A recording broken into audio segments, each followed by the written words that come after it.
찬송가 387장으로 찬송하겠습니다. 387장 찬송입니다.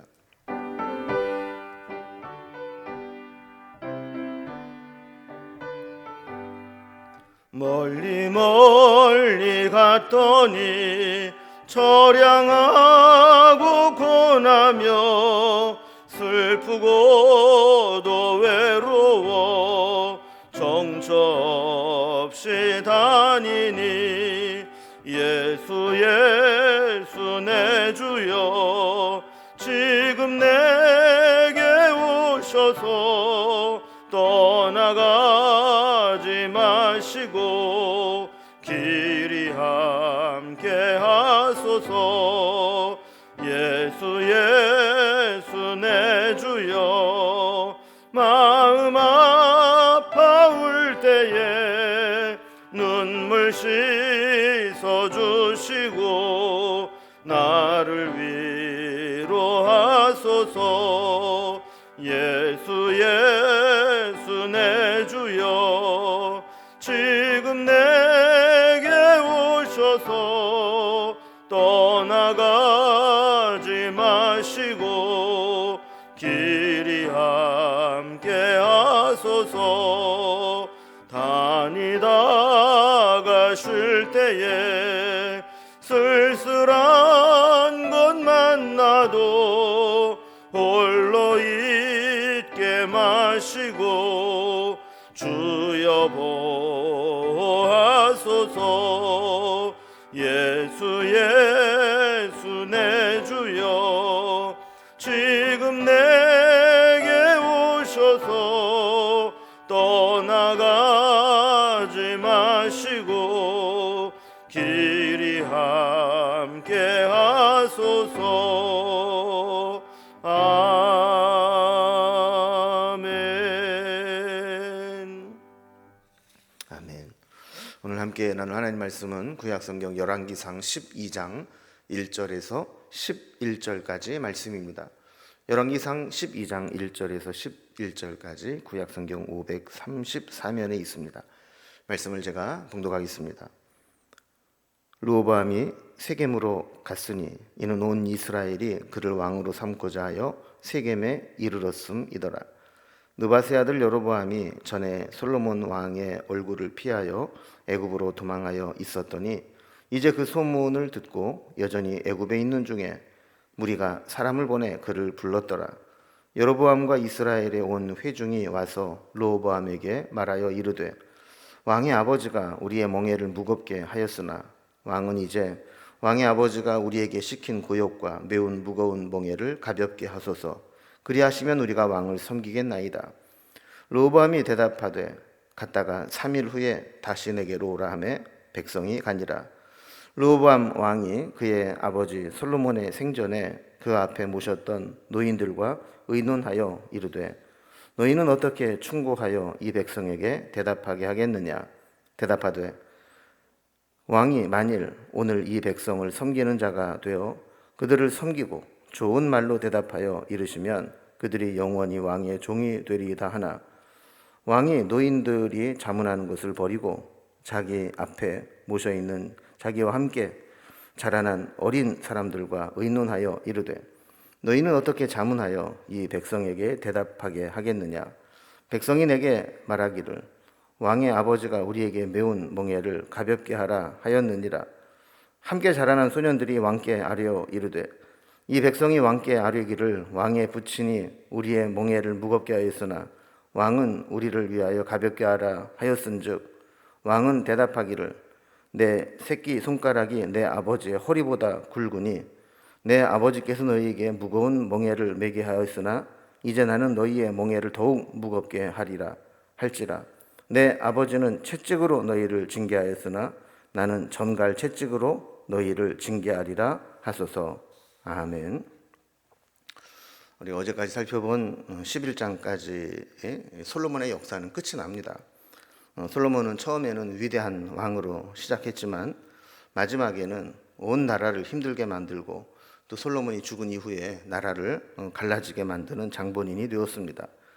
솔로몬은 하나님만 의지하지 못하고 하나님이 금하신 일들을 행했죠. 나라를 부강하게 만들 욕심으로 여기저기 정략 결혼을 하면서 이방 공주들과 결혼을 하며 아내로 맞이했습니다. 그 과정에서 자기 나라에 섬기던 우상들을 다 가지고 들어와서 온 이스라엘에 우상을 퍼뜨리는 계기를 만들었습니다. 또한 하나님이 금하신 말과 마병들을 모으고 성읍과 성벽들을 쌓았습니다. 솔로몬이 살아있는 동안에는 하나님께서 징계를 유보하셨지만 솔로몬이 죽고 난 이후에는 나라가 둘로 갈라질 것이라는 예언을 이미 받아놓은 상태입니다. 분열된 이스라엘이 각각 망할 때까지 이스라엘은 다시는 하나로 통일되지 못하는 비극의 역사가 여기부터 시작되는 것이죠. 12장은 이렇게 솔로몬이 죽은 후에 어떻게 예언대로 나라가 분열되고 갈라지는가를 보여주고 있습니다. 11장 43절 마지막 절에 보면 솔로몬이 죽은 후에 그의 아들 르호보암이 대신하여 왕이 되었다라는 내용을 마치셨습니다.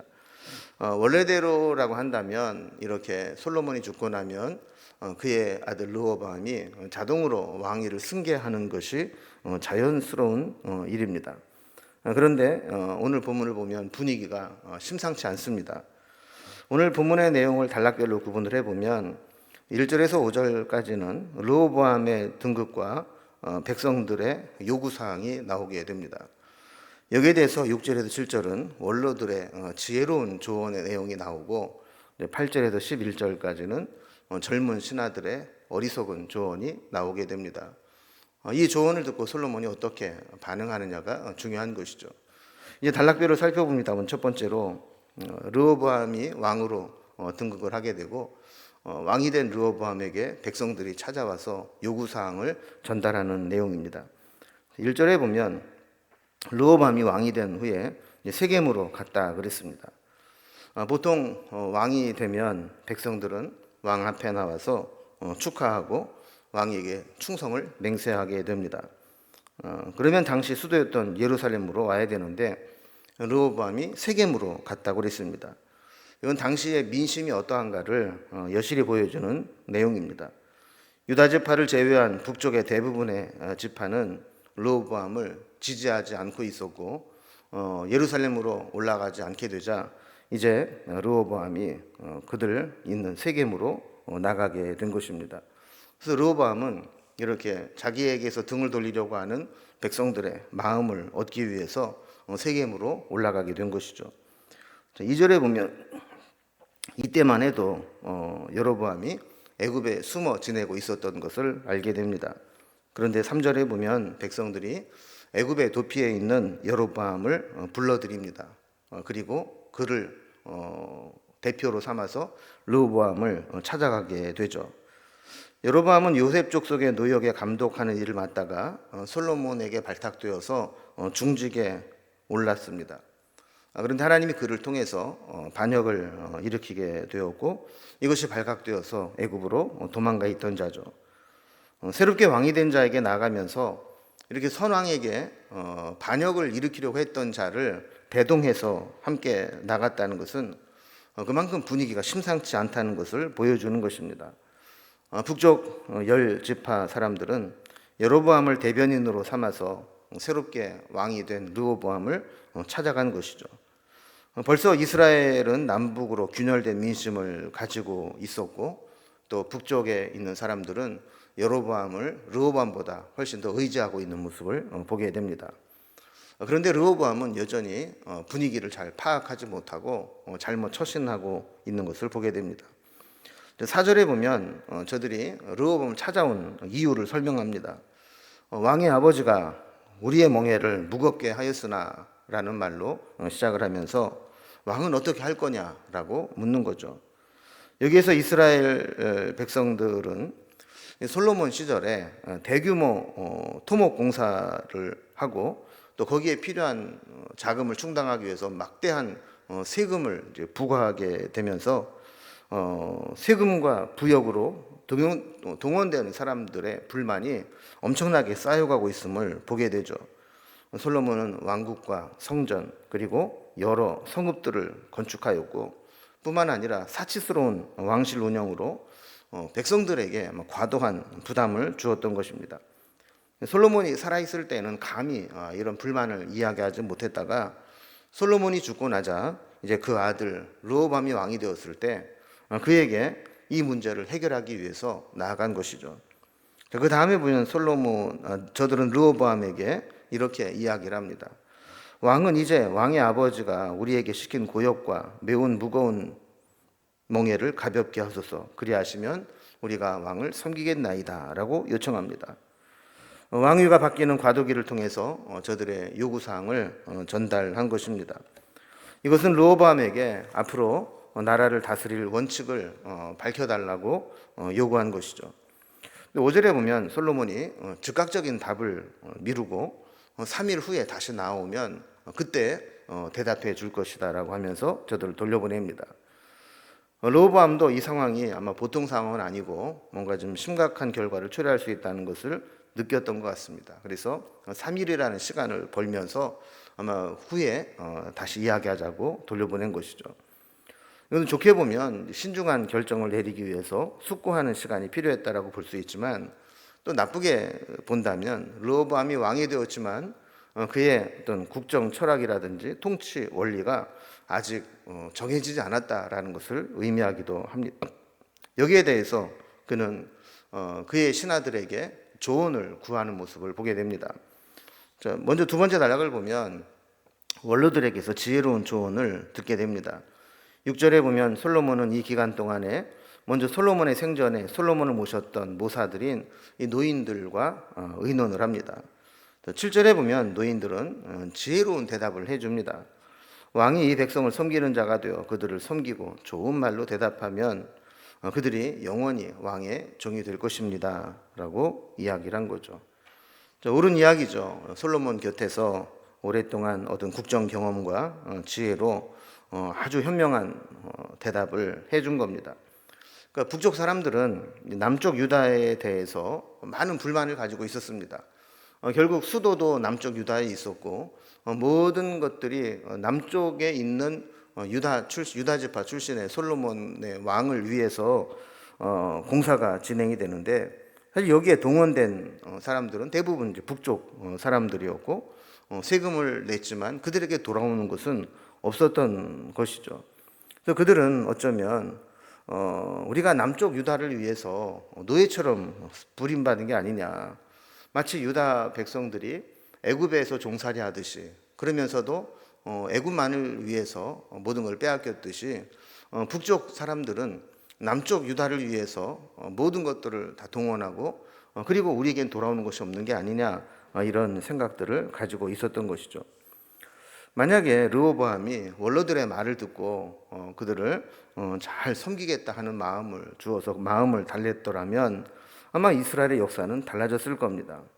요즘 유행하는 말처럼 섬김의 리더십을 가지고 백성들을 잘 섬기고자 했다면 선왕 솔로몬 시대의 과도한 세금도 좀 깎아주고 부역으로 지쳐 있었던 백성들도 좋은 말로 위로해주고 그러면 그는 다시 나라를 봉합하고 통일된 왕국을 유지할 수 있었을지 모릅니다.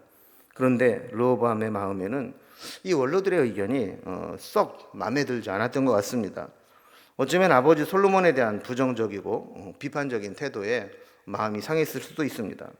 그래서 8절에 르호보암은 자기와 함께 자라났던 어린 사람들과 의논하며 똑같은 질문을 다시 던지게 됩니다.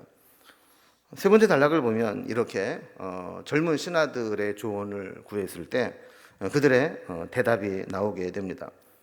자, 9절에서 이 젊은 신하들에게 저들의 요구를 전합니다. 그런데 젊은 친구들은 원로들과 다른 대답을 내놓습니다.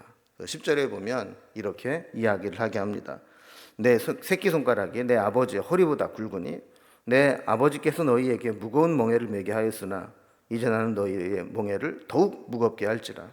내 아버지는 채찍으로 너희를 징계하였으나 나는 전갈 채찍으로 너희를 징계하리라 하소서 그랬습니다.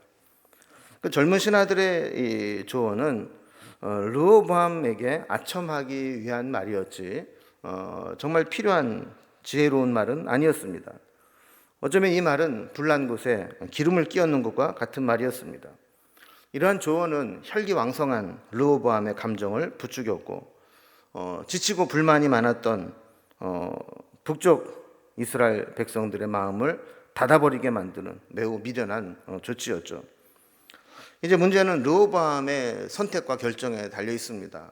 지혜로운 노인들의 이야기를 들을 것인지, 아니면 젊고 가까운 자기의 또래의 이야기를 들을 것인지. 원로들의 조언을 따른다면 백성들을 위로하고 섬김의 리더십으로 나라를 이끌어갈 것이고, 젊은 친구들의 조언을 따른다면 강력한 권력의 힘으로 백성들을 억압하며 나아가는 철권 정치를 하게 될 것입니다. 그런데 미련하게도 르호보암은 젊은 친구들의 조언을 따르게 됩니다. 르호보암은 지혜가 부족했습니다. 어떻게 보면 그렇게 똑똑한 솔로몬 밑에서 이렇게 어리석고 미련한 아들이 나왔나 싶을 정도였습니다. 르호보암은 분위기를 전혀 파악하지 못했고, 또 여로보암이라고 하는 아버지 때부터 반역을 준비해온 무시무시한 이런 반역의 세력들도 파악하지 못하고 있었던 것입니다. 사실 이스라엘 백성들이 르호보암에게 와서 요청한 것은 무리한 요구가 아니었습니다. 그동안 피해만 보고 고통만 당하고 착취만 당하는 것처럼 느꼈던 그들에게 세금을 좀 감면해주고 위로해주고 좀 섬기는 마음을 보여달라 하는 것이었죠. 다시 말하면 솔로몬 통치 말년에 잘못된 통치를 버리고 처음 다윗 시대로 돌아가 달라 하는 것이었습니다. 그런데 어쩌면 르호보암 역시 왕실 생활을 오랫동안 하면서 믿음보다는 솔로몬 시대 말년에 답습되어 온 화려하고 풍성한 이 막강한 기득권을 내려놓거나 포기하고 싶은 마음이 없었던 것입니다. 그래서 결국 르호보암 역시 애굽의 압제자 바로와 같은 선택을 하게 되었고, 그리고 북쪽 이스라엘 백성들과 또 여로보암은 결국 모세와 그의 백성들과 같은 그런 대결 구도가 형성되게 된 것이죠. 우리도 마찬가지입니다. 우리가 어떤 중요한 선택을 하고 결정을 하게 될 때 우리는 어떤 선택을 하게 될 것인가, 이것이 무척 중요한데, 뭔가 기득권과 누리고 있었던 나의 안일함 때문에 정말 해야 될 것들을 하지 못하게 되고 잘못된 선택을 하는 어리석음을 범하지 않도록 오늘도 우리의 삶의 자리를 지키고 믿음으로 살아가야 될 줄로 믿습니다. 기도하겠습니다. 하나님 아버지, 솔로몬이 죽은 후에 르호보암이 왕위를 계승했지만 결국 그 일이 순적히 진행되지 못하고 백성들이 요청사항을 가지고 나오는 장면을 살펴보게 되었습니다. 이때 누구의 말을 들을 것인가가 참 중요한데, 그에게는 지혜로운 말로 조언해준 신하들도 있었고, 또 그의 혈기를 부추기는 젊은 조언들도 있었음을 보게 됩니다. 이때 우리가 어떤 것을 선택할 것인가가 참 중요한데, 우리 주변에 지혜로운 사람, 믿음의 길을 갈 수 있도록 조언해주는 사람, 이런 사람들을 곁에 두고 그들의 말을 들을 수 있는 지혜로운 삶이 될 수 있도록 인도해 주시옵소서. 오늘도 주님과 동행하기를 원합니다.